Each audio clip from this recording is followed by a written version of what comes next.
جو ہے پروسیڈنگز کا جواز بنتا ہے، تو آج کے سامنے جو کچھ ملک کے اندر ناانصافی، زیادتی اور ظلم ہو رہا ہے، اس میں بنتا ہے کہ آپ نوٹس لیں. آپ انتظار نہ کریں کہ مظلوم بھاگ کے آئے عدالت میں. آپ نے خود نوٹس دینا ہے کہ ملک کے اندر کیا ہو رہا ہے، کس طرح لوگوں کے ساتھ ناجائز اور غیر آئینی اور غیر قانونی طور پہ کارروائیاں اور ظلم اور زیادتی اور جبر ہو رہا ہے. اور سو موٹو پروسیڈنگز کا اگر جواز ہے تو یہ ہے. تو میں یہ سمجھوں گا کہ ہماری اعلیٰ عدلیہ اس وقت جو ملک کے اندر انسانی حقوق کی گرانی صورتحال ہے، اس میں اپنا فرض ادا نہیں کر رہی، جس کی وجہ سے لوگوں پر ملک میں ظلم جبر ہو رہا ہے. میں اس لیے اشتیاق صاحب کا پھر شکریہ ادا کرتا ہوں کہ ایک بڑا واضح کیس اس ملک میں ظلم ستم کا ایک خاتون کے ساتھ، ایک ضعیف خاتون کے ساتھ، ایک بیمار خاتون کے ساتھ، جو کہ بڑے حوصلے سے اپنے پولیٹیکل پارٹی کے ساتھ، اپنے اصولوں کے ساتھ، انسانی حقوق کے ساتھ اس وقت کھڑی ہیں، اس کے بارے میں یہاں آپ نے ایک پریس کانفرنس کی ہے، ہم سب کو بلایا ہے، موقع دیا ہے اپنے اپنے ویوز دینے کا. اور آپ سے ہم یہی انشاءاللہ تعالیٰ توقع رکھتے ہیں کہ اور بھی معاملات میں آپ سے پہلے، کیونکہ ظفر صاحب جس کو پہلے ہیڈ کرتے تھے، انہوں نے ہمیشہ ان معاملات کو سیریسلی لیا اور ہمیشہ انہوں نے اس میں اپنا پارٹ پلے کیا.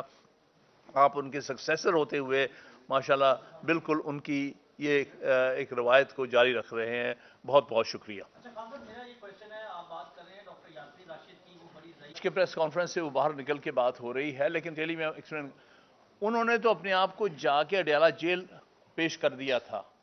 انہوں نے وہ بنی گالا نہیں گئی تھی. جب یہ کنوکشن کی اناؤنسمنٹ ہوئی ہے تو وہ حالانکہ اسلام آباد میں تھی اس وقت، انہوں نے جا کے اپنے آپ کو پیش کیا ہے گرفتاری کے لیے. اور جو ہے تو یہ کسی اور طرف لوگوں کی کوئی اور سوچ ہے جو ان کو وہاں سے بنی گالا لے کے گئے ہیں، یا ان سے کوئی بیان لینا چاہتے ہیں. جو کچھ چیزیں ہو رہی ہیں پوری طرح ہم سب نہیں جانتے، لیکن بظاہر اس میں کوئی اور نیت، کوئی اور مقصد نظر آ رہا ہے. انٹرا پارٹی الیکشن کے حوالے سے خان صاحب دوبارہ کروانے جا رہے ہیں، تو کیا سمجھتے ہیں کہ اس مرتبہ بھی آپ کے جو انٹرا پارٹی الیکشن ہے وہ مان لے گا الیکشن کمیشن، یا اس کے اوپر بھی اعتراضات ہوں گے؟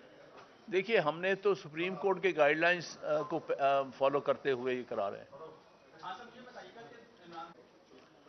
دیکھیے، جو کچھ بھی آپ کے سامنے ہوا اور جو سزائیں سنائی گئی ہیں، جو ٹرائل ہوا ہے، اس قسم کا ٹرائل ہم اس کو انگریزی میں کینگرو کورٹس کہتے ہیں، جو عدالتیں کہلانے کے قابل نہیں ہیں، جو کہ ڈیفینس وٹنسز کو باہر، ڈیفینس کاؤنسلز کو باہر کمروں میں بند کر دیتی ہیں، جو اپنے سامنے اجازت دیتی ہیں کہ وہاں پر ان پر بندوقیں تانی جائیں. ہم وکلا ہیں، ہم مشکل سے مشکل حالات میں یہ چیزیں نہیں دیکھنے میں آئیں جس کا آپ کے سامنے اظہار ہوا ہے. تو ان حالات میں، اور وہ جو ہمارے جج بیچارے بٹھائے ہوئے ہیں، وہ بھی بیچارے مجبور قسم کے لوگ ہیں، وہ ان سے کام لیا جا رہا ہے.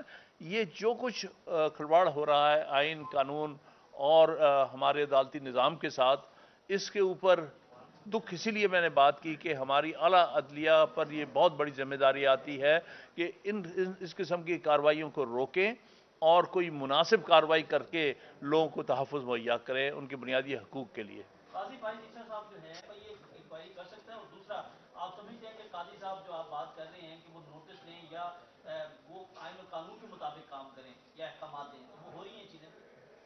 دیکھیے، جہاں تک یہ ہے کہ عدالتوں کے فیصلوں پر تنقید کرنا ہر شخص کا، ہر پاکستانی شہری کا حق حاصل ہے آرٹیکل 19 اور دوسرے ہمارے آرٹیکلز کے تحت، لہٰذا ان کا رائٹ آف سپیچ نہیں لیا جا سکتا.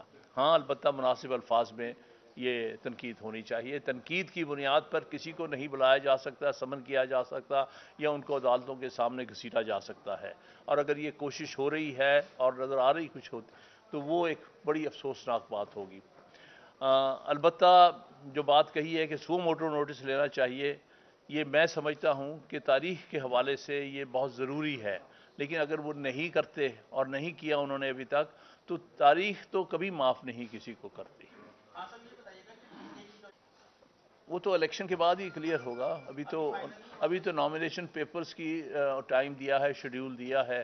تو جو ایک پینل آئے گا، ظاہر ہے 2 یا 1 پینل جتنے بھی آئیں گے ان سے یہ بات ظاہر ہوگی.